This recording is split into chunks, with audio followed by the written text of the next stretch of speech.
Hello, नमस्कार, जय जोहार। आज हम इस वीडियो में भारत के भूगोल के प्रश्न देख रहे हैं और कृषि आज का हमारा टॉपिक होगा।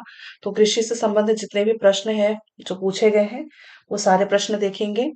और इसमें मैंने आर्थिक सर्वेक्षण ऐड नहीं किया है। एक या दो क्वेश्चन थे जो आर्थिक सर्वेक्षण के थे। तो आप यूट्यूब में बहुत सारे वीडियोस आपको मिल जाएंगे आर्थिक सर्वेक्षण के, तो वो आप प्लीज देख लीजिएगा, है ना। और इसमें मैंने जो भी अ, और कोई बहुत सारे प्रश्न बनते हैं जो कृषि से हैं, तो वो सारे हम देख लेंगे। कुछ कुछ जो है रिसेंट डेटा वो मैंने ऐड किया है।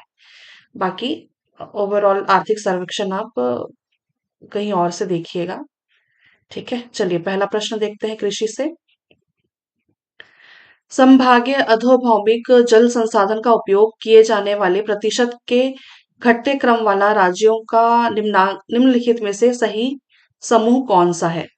तो है ना, यहाँ पे इसका उत्तर, हालांकि यहाँ पे ये होना चाहिए, है ना, पंजाब, तमिलनाडु, गुजरात, है ना। इसका उत्तर है पंजाब, तमिलनाडु, गुजरात। लेकिन आप क्रम कैसे याद रखिएगा, है ना। सबसे पहले नंबर पे आपको यूपी मिलता है ना। उसके बाद पंजाब मिलता है।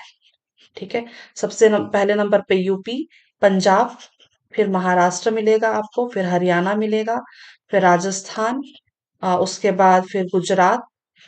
गुजरात और तमिलनाडु ना जी ऑलमोस्ट आगे पीछे है ना। तो ये वाला उत्तर, इसी यही रीजन है कि यहाँ पे तमिलनाडु पहले है और गुजरात पहले।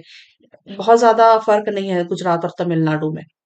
तो सबसे पहले नंबर पर तो आपको यूपी मिलता है ना। यूपी के बाद यहाँ पे पंजाब है ऑप्शन में, है ना। फिर तमिलनाडु लिया है और फिर गुजरात लिया है। ठीक है, तो ये वाला क्रम आप देख लीजिएगा। सबसे पहले नंबर पर यूपी है। ठीक, चलिए अगला देखते हैं। भारत में पैदा की जाने वाली निम्नलिखित में से रबी काल की फसल कौन सा है? रबी काल का फसल कौन सा है? तो याद रखिएगा, चना। चना ठंड में बोया जाता है ना। अगला देखते हैं। फसल और उसके सर्वप्रमुख उत्पादक राज्य के निम्नलिखित युग्मों में से सही कौन सा सही नहीं है? तो चावल पश्चिम बंगाल भी सही है, गेहूं यूपी भी सही है, राई सरसों राजस्थान भी सही है, कपास गुजरात भी सही है। इनमें से कोई नहीं इसका उत्तर होगा। ठीक है, कपास के साथ गुजरात है। और साथ में याद रखिएगा महाराष्ट्र। महाराष्ट्र जो है सर्वाधिक है कपास के उत्पादन में। गुजरात जो है वो दूसरे नंबर पर है। ठीक है, और इसके साथ महाराष्ट्र के साथ आप एमपी भी याद रखिएगा जी, है ना। एमपी मध्य प्रदेश भी याद रखिएगा। ठीक है, अगला देखते हैं। निम्नलिखित में से किसे भारत की जायद फसल के रूप में वर्गीकृत किया गया है? तो जायद फसल आपको यहाँ पे तरबूज दिख जाएगा। ठीक है, तरबूज। तरबूज, खरबूज, ककड़ी, खीरा, ये सब जो है ना, ये जायद फसलें हैं। ठीक है, अगला देखते हैं। निम्नलिखित में से कौन सी नगद फसलें कच्चे माल के रूप में ब्रिटिश शासनकाल में भारत से निर्यात की जाती थी? तो क्या क्या निर्यात की जाती थी? कपास भी, जूट भी और नील भी, है ना। तो इसका उत्तर क्या हो जाएगा? एक, दो और तीन। ऑप्शन नंबर ए इसका सही उत्तर है। अगला प्रश्न देखते हैं। कपास के रेशे निम्न में से किससे प्राप्त होते हैं? तो बीज से प्राप्त होते हैं कपास के रेशे। याद रखिएगा, बीज से। अगला, भारत सरकार कितने फसलों के लिए न्यूनतम समर्थन मूल्य घोषित करती है? तो यहाँ पे उत्तर ये 2018 का प्रश्न है ना। ये इस वक्त ये 24 हुआ करता था, लेकिन अभी जो है ये याद रखिएगा 26 फसलों पर न्यूनतम समर्थन मूल्य दिया जा रहा है भारत सरकार के द्वारा। ठीक है, वर्तमान समय में 26 फसलों पर भारत सरकार द्वारा न्यूनतम समर्थन मूल्य दिया जा रहा है। ठीक है, अगला देखते हैं। भारत में गन्ने की कृषि उत्पादन भारत में गन्ने की कृषि उदाहरण प्रस्तुत करती है। तो ये रोपण कृषि के अंतर्गत आता है। ठीक है, गन्ने की जो कृषि होती है ये रोपण कृषि के अंतर्गत आता है। अगला, निम्न फसलों में से कौन सी वाणिज्यिक फसल है? वाणिज्यिक फसल कपास है। ठीक है, अगला देखते हैं। झूम क्या है? झूम एक कृषि का प्रकार है, आप समझते होंगे झूम क्या होता है ना? तो ये एक कृषि का प्रकार है। तो याद रखिएगा झूम कृषि क्या होती है कि एक है ना, पारंपरिक या स्थानांतरित कृषि भी कहते हैं झूम कृषि को, है ना? और ये कहाँ पे सबसे ज्यादा झूम कृषि हुआ करती थी? ठीक है, तो ये पूर्वोत्तर वाले क्षेत्र में होती थी। ठीक है, पूर्वोत्तर भारत कह सकते हैं आप। पूर्वोत्तर भारत में इनकी इस सर्वाधिक प्रचलित था, है ना, पहाड़ी क्षेत्रों में। और है ना, आदिवासी समुदायों द्वारा ये ज्यादा प्रचलित था। ठीक है, और ये क्या होता है, झूम कृषि क्या होती है? तो है ना, पेड़ों को काट करके, है ना, साफ करके, जला करके वहां पे खेती की जाती थी। ठीक है, तो ये याद रखिएगा, ये कृषि का एक प्रकार है। अगला देखते हैं। भारत खालिस्तान का सबसे बड़ा उत्पादक है। किसका उत्पादक है भारत? आम और भैंस के दूध का। ठीक है, अगला देखते हैं। कृषि भारत की आत्मा है, ये कथन किसने दिया था? याद रखिएगा, महात्मा गांधी ने। अगला देखते हैं। हरित क्रांति के किस भारतीय प्रधानमंत्री का हरित क्रांति से किस भारतीय प्रधानमंत्री का नाम जोड़ा जाता है? तो याद रखिएगा, स्वर्गीय इंदिरा गांधी। बगानी फसल कौन सी है? बगानी फसल है चाय। भारत में किस क्रांति को रक्तहीन क्रांति के रूप में जाना जाता है? याद रखिएगा, भूदान ग्रामदान आंदोलन। भूदान ग्रामदान आंदोलन। रबी और खरीफ के फसल के बीच के अल्प मौसम फसल का नाम क्या है? इसका याद रखिएगा उत्तर, जैद। एक बहुत बड़ी कृषि भूमि पर जैविक कृषि पद्धति अपनाकर कौन सा राज्य भारत का पहला पूरी तरह जैविक राज्य बन गया? उत्तर याद रखिएगा, सिक्किम। है ना, ये पहला और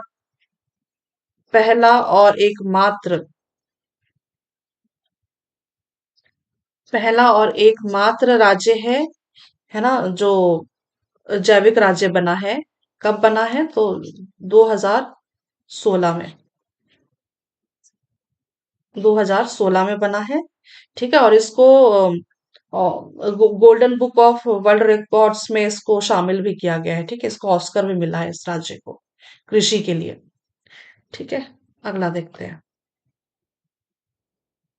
भारत में नहर सिंचित क्षेत्रों में कृषि भूमि का खारे भूमि में बदलाव होने का निम्नलिखित में से कौन सा कारण मुख्य कारण है? इसका उत्तर क्या हो जाएगा? इसका उत्तर हो जाएगा अत्यधिक कृषि, सॉरी, सिंचाई। अत्यधिक सिंचाई। ठीक है, अत्यधिक सिंचाई। अगला प्रश्न करते हैं।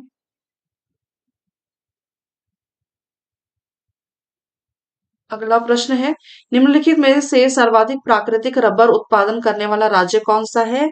याद रखिएगा, केरला। ठीक है, ये लगभग 75 से 80%, 75 से 80% रबर का उत्पादन यहाँ पे किया जाता है। ठीक है, तो केरल सबसे पहले नंबर पर है।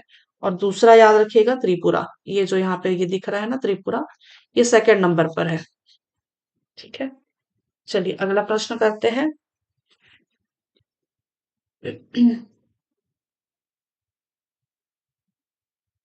निम्नलिखित कथनों को पढ़िए और सही विकल्प को चुनिए।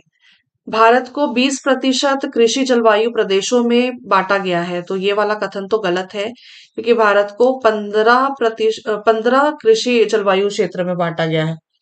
भारत को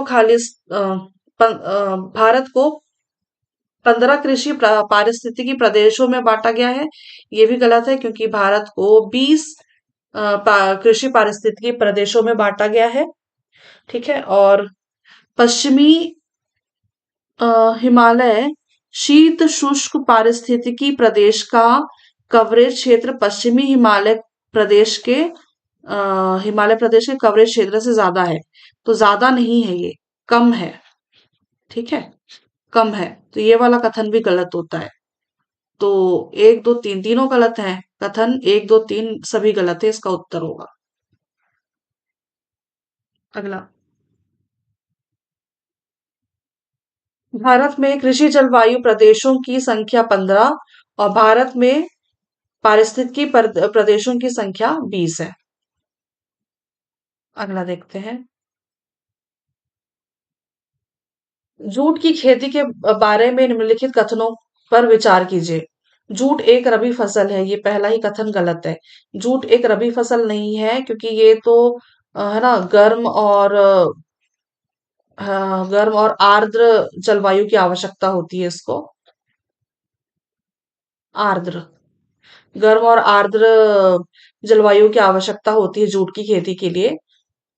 जूट की फसल के लिए उच्च तापमान सहित आर्द्र जलवायु की जरूरत पड़ती है, ये सही है ना। और भारत में जूट की खेती मुख्य रूप से देश के पूर्वी क्षेत्र में सीमित है। तो ये भी सही है ना, ये भी सही है। कहाँ कहाँ होता है जूट की खेती, कहाँ कहाँ करी जाती है? एक तो वेस्ट बंगाल, पश्चिम बंगाल, असम, उड़ीसा, असम उड़ीसा, और कहाँ पे होता है? बिहार में भी होता है। ठीक है, बिहार में भी होता है, फिर यूपी में भी होता है, त्रिपुरा में भी होता है, और कहाँ, मेघालय में होता है। ठीक है, तो ये पूर्वी क्षेत्र में ये होता है। ठीक है, तो तो ये वाला दोनों कथन सही है। तो कौन सा उत्तर हो जाएगा? ऑप्शन नंबर बी, ए, केवल दो और तीन सही है। ठीक है, अगला देखते हैं। जूट की फसल के लिए उच्च तापमान सहित आर्द्र जलवायु की जरूरत पड़ती है।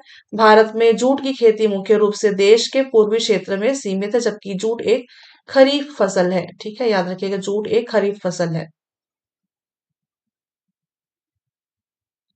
वर्तमान में निम्नांकित में से किस स्रोत से देश में सर्वाधिक सिंचाई होती है? याद रखिएगा, नलकूप।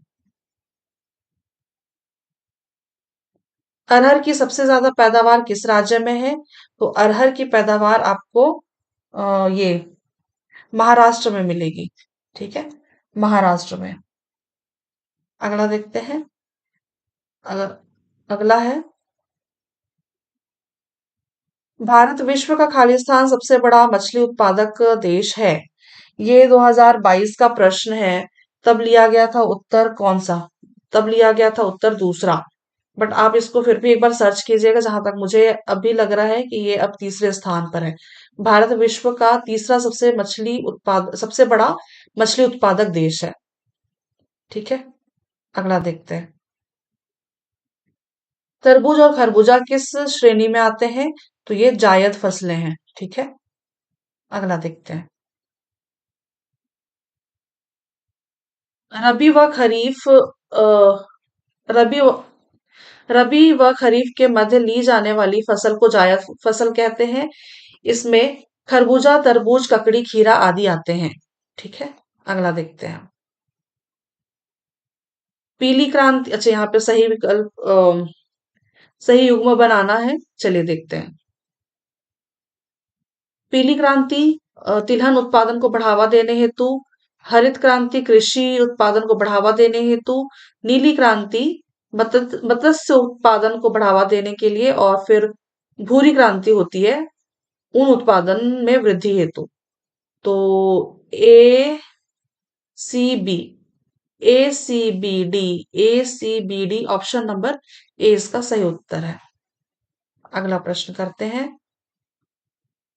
भारत में संशोधित उपज जैसे बीटी कॉटन के खेती के लिए जेनेटिक इंजीनियरिंग इम्प्रूवल कमेटी की अनुमति आवश्यक है। यह कमेटी केंद्रीय मंत्रालय के अधीन है। इसका उत्तर क्या हो जाएगा? पर्यावरण एवं वन। ठीक है, अगला देखते हैं। मक्का किस प्रकार की फसल है? मक्का जो है ये खरीफ फसल है। ठीक है, अगला देखते हैं। प्रधानमंत्री किसान सम्मान निधि के अंतर्गत किसको सहायता दी जाएगी? इसका उत्तर ना चाहिए, व्यापम ने ये वाला लिया है, डी को, सभी कृषक को।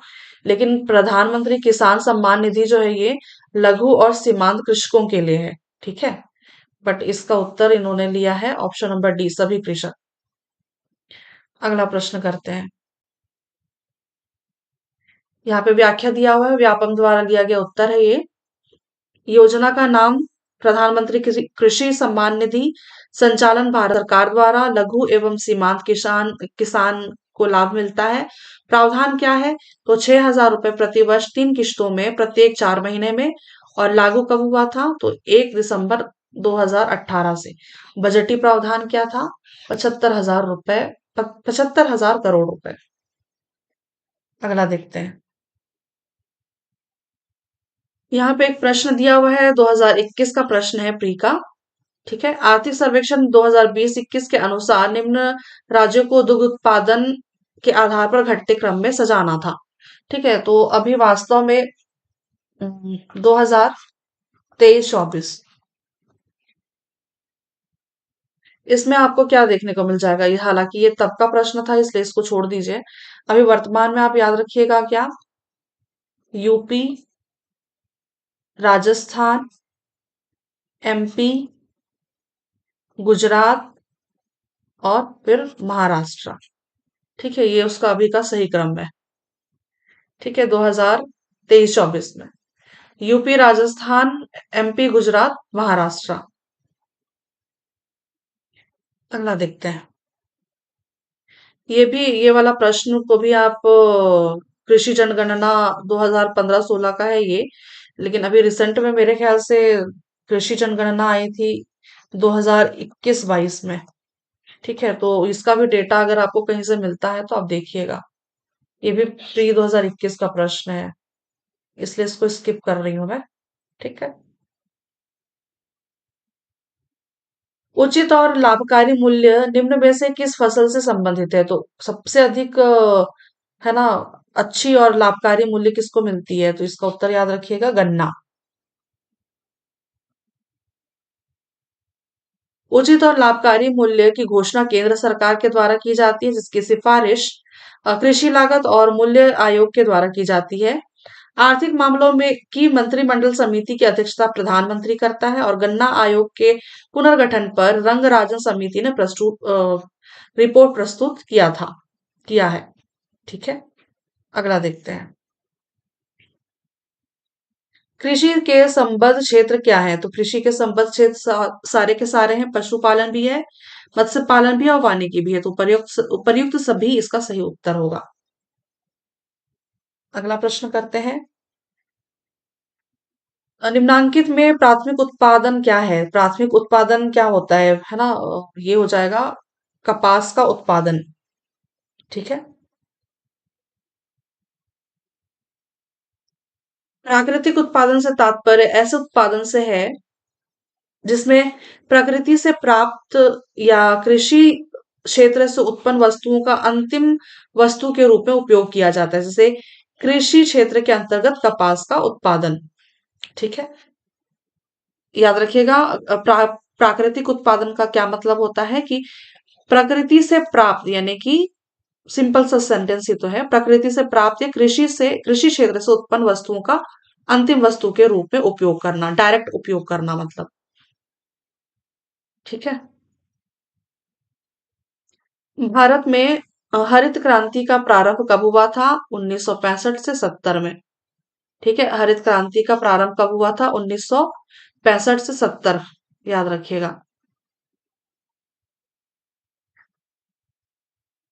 1966-67 में भारत में हरित क्रांति की शुरुआत की गई।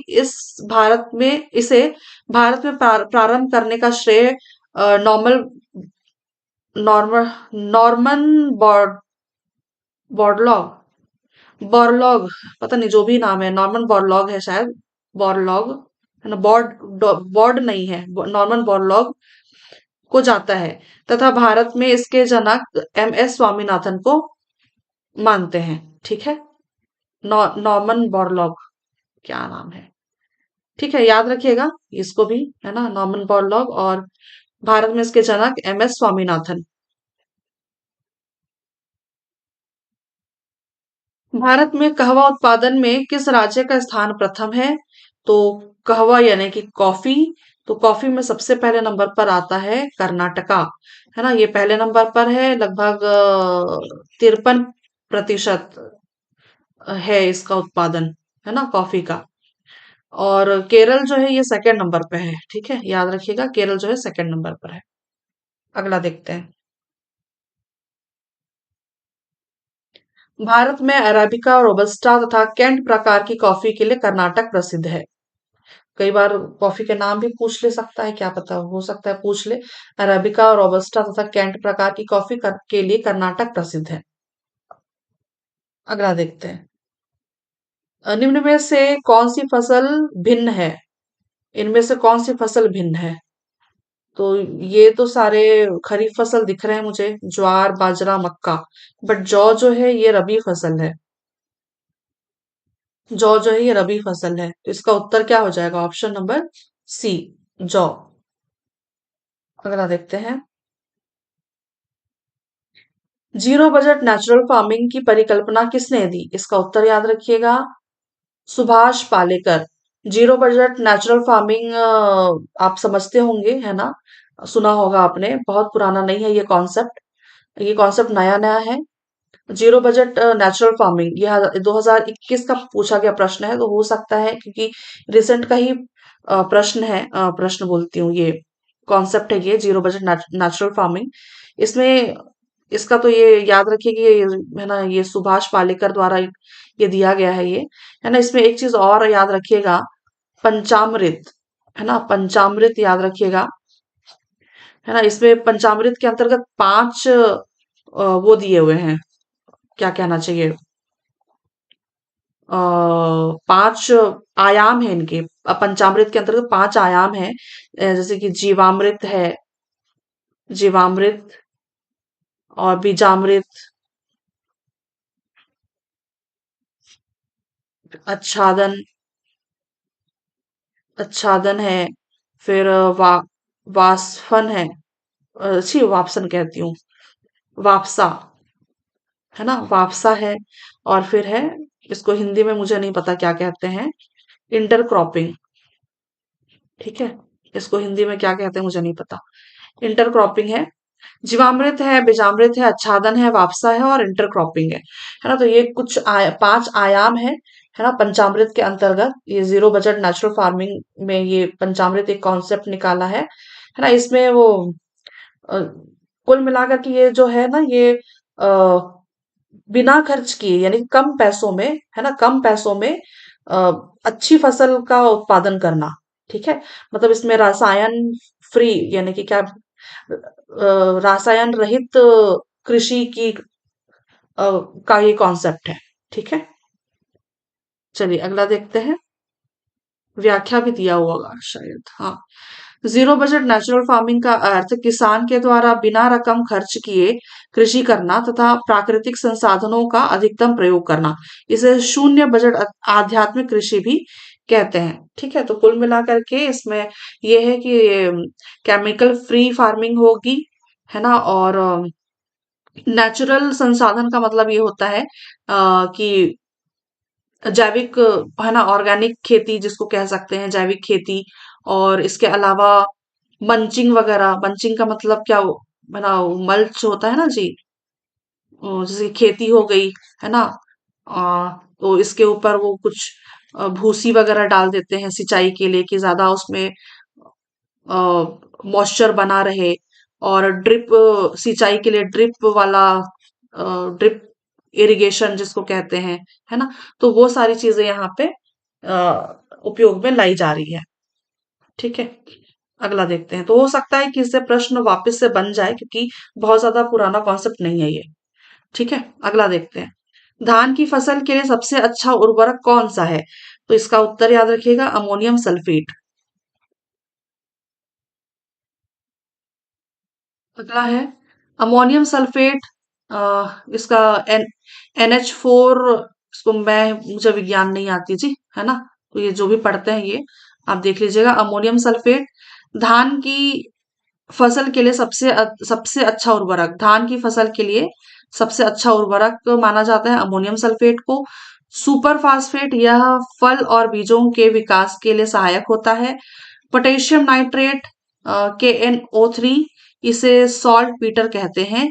यह शोरा नामक खनिज के रूप में मिलता है। यह नाइट्रोजन का प्राकृतिक ठोस स्रोत है। इसका उपयोग बारूद बनाने में किया जाता है। ठीक है, तो आप याद रख लीजिएगा। मुझे विज्ञान पढ़नी है ना, मैंने पढ़ा नहीं है ज्यादा, इसलिए नहीं जानती मैं विज्ञान के बारे में। अगला देखते हैं। अगला है, इनमें से कौन सी कमेटी किसानों की 2022 तक का आय दुगुना करने का खाका तैयार करने के लिए बनाई गई थी? ये भी 22 का प्रश्न है, सॉरी 21 का प्रश्न है। तो ये तब का प्रश्न है, इसलिए उत्तर याद रखिएगा, अशोक दलवई कमेटी। और मेरे ख्याल से ऐसा प्रश्न दोबारा तो नहीं पूछेगा। अगला देखते हैं। भारत में सीमाबंदी की उच्चतम सीमा असिंचित भूमि में क्या है? ये भारत में सीमाबंदी की उच्चतम सीमा असिंचित भूमि में क्या है? ये भी कब का प्रश्न है? 21 का प्रश्न है। इसका उत्तर 54 एकड़ लिया हुआ है। तो देख लीजिएगा जी, यहाँ पे मुझे ना ये प्रश्न भी थोड़ा सा समझ में नहीं आया। ठीक है, अगला प्रश्न देखते हैं। वह शाखा जिसमें वनों एवं काष्ठ का वन पारिस्थितिकी एवं सिल्वी कल्चरल सिस्टम का अध्ययन किया जाता है, वो क्या कहलाता है? तो याद रखिएगा, सिल्वोलॉजी। यहीं से आप समझ पा रहे होंगे, है ना। सिल्वी कल्चरल सिस्टम का अध्ययन किया जाता है, सिल्वोलॉजी कहलाता है। यहाँ पे कुछ वो दिए हुए हैं, व्याख्या देखते हैं। सिल्वी कल्चर किसको कहते हैं? जंगल या वन विज्ञान का अध्ययन करना को हम सिल्वी कल्चर कहते हैं।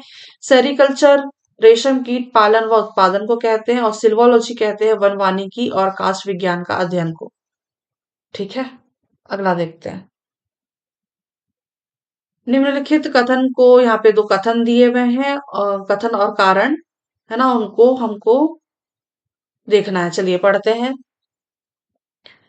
पंजाब, हरियाणा, उत्तर प्रदेश भारत के प्रमुख गेहूं उत्पादक राज्य हैं, तो ये बिल्कुल सही है। सुअपवाहित उर्वर भूमि शीतकाल में 10 डिग्री से 15 डिग्री से तापमान एवं लगभग 75% औसत वार्षिक वर्षा गेहूं के उत्पादन के लिए आवश्यक है। शीतकाल में 15 डिग्री से 15 डिग्री का तापमान भी सही है, और लगभग 75 सेंटीमीटर औसत, ये भी सही है। तो ऑप्शन नंबर कारण दोनों सही है, मतलब कथन और कारण दोनों सही हैं, है ना। क्योंकि ये वाला जो क्षेत्र है, पंजाब, हरियाणा, उत्तर प्रदेश, ठंड के टाइम पे लगभग लगभग टेम्परेचर वहां पे यही होता है। और उधर बारिश, है ना, तो बहुत रेयर बारिश होती है ठंड के टाइम पे, है ना। तो ये वाला जो कारण है वो कथन का एकदम सही व्याख्या कर रहा है। तो उत्तर क्या हो जाएगा? आर। ए और आर दोनों सही हैं, और आर ए की सही व्याख्या कर रहा है। ठीक है, अगला यहाँ पे व्याख्या है। पंजाब, हरियाणा, यूपी भारत के प्रमुख गेहूं उत्पादक राज्य हैं। ये क्षेत्र शीतोष्ण कटिबंध में शामिल है, और यहाँ पर गेहूं के उत्पादन हेतु अनुकूलतम जलवायु प्रदर्शित होती है। ठीक है, अगला प्रश्न देखते हैं। अगला है, मैक्रोनी गेहूं का वानस्पतिक नाम। ये है, क्या है नाम इसका जी? Triticum durum. ट्रिटिकम ड्यूरम इसका वानस्पतिक नाम है। ठीक है, याद रखिएगा। अगला देखते हैं। मैक्रोनी गेहूं का वानस्पतिक नाम ट्रिटिकम ड्यूरम है। यह सामान्य गेहूं ट्रिटिकम वल्गेरे से भिन्न होता है। ये छोटा सा पॉइंट है, ये भी याद रखिएगा।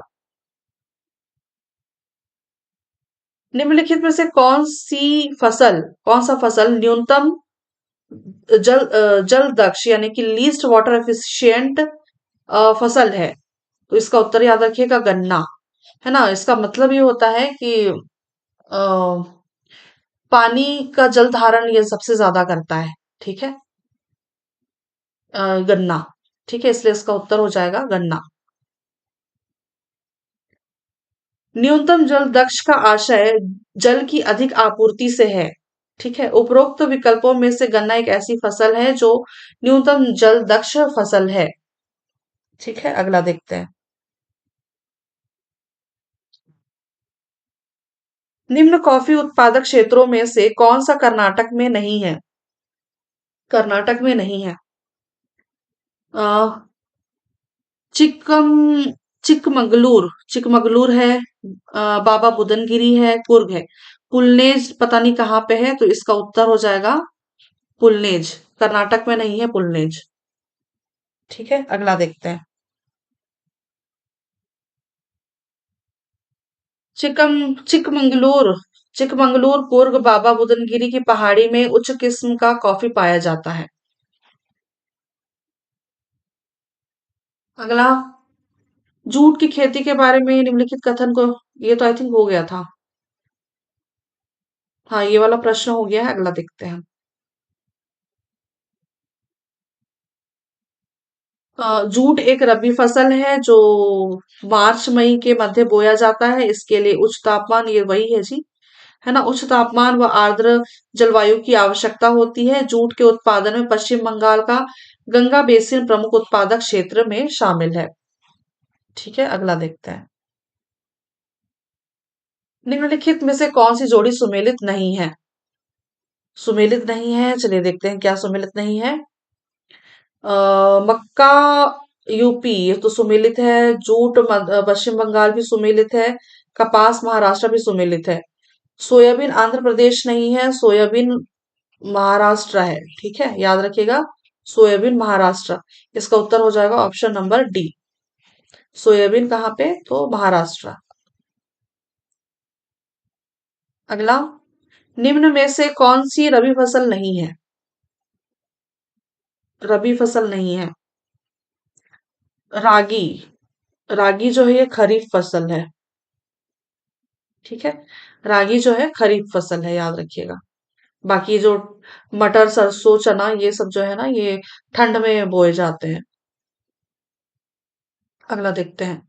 हरित क्रांति का सबसे अधिक प्रभाव महसूस किया गया किस पर?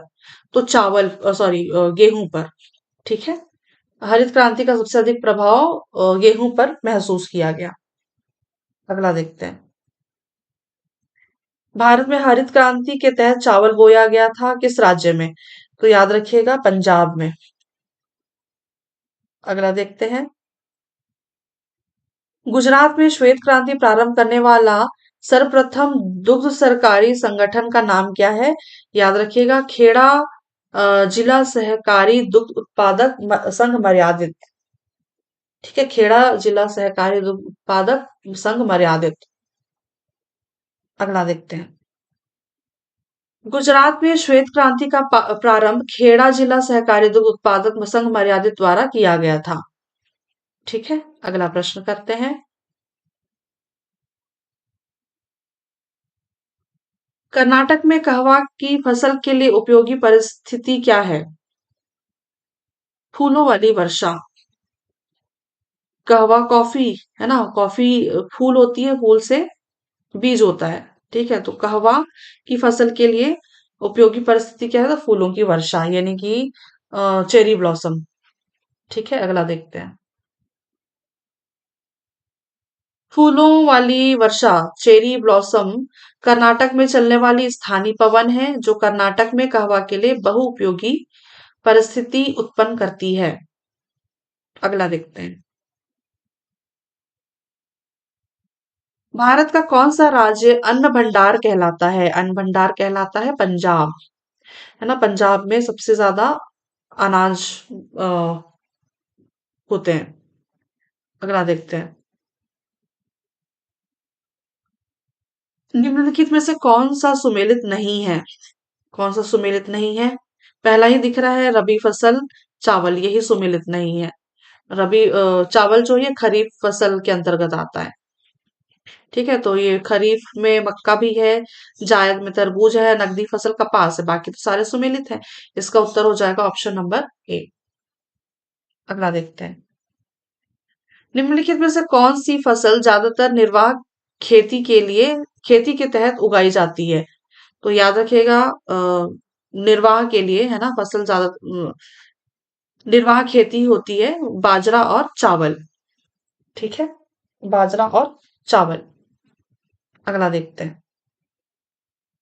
अगला है यहाँ पे फसलें दी हुई है और उस तरफ राज्य दिया हुआ है, दोनों कॉलम है। चलिए मिलान करते हैं। ये प्रश्न भी आई थिंक रिपीट हुआ है शायद, फिर भी चलिए देख लेते हैं एक बार। रागी कर्नाटका, ठीक है। और बाजरा जो है, बाजरा आप कहाँ मिलेगा? राजस्थान में। ज्वार जो है महाराष्ट्र में मिलेगा आपको, और उड़द जो है मध्य प्रदेश में। तो 1 3 2 4, 1 3 2 4, ऑप्शन नंबर बी इसका सही उत्तर है। ये प्री का प्रश्न है, ठीक है, 2022 का।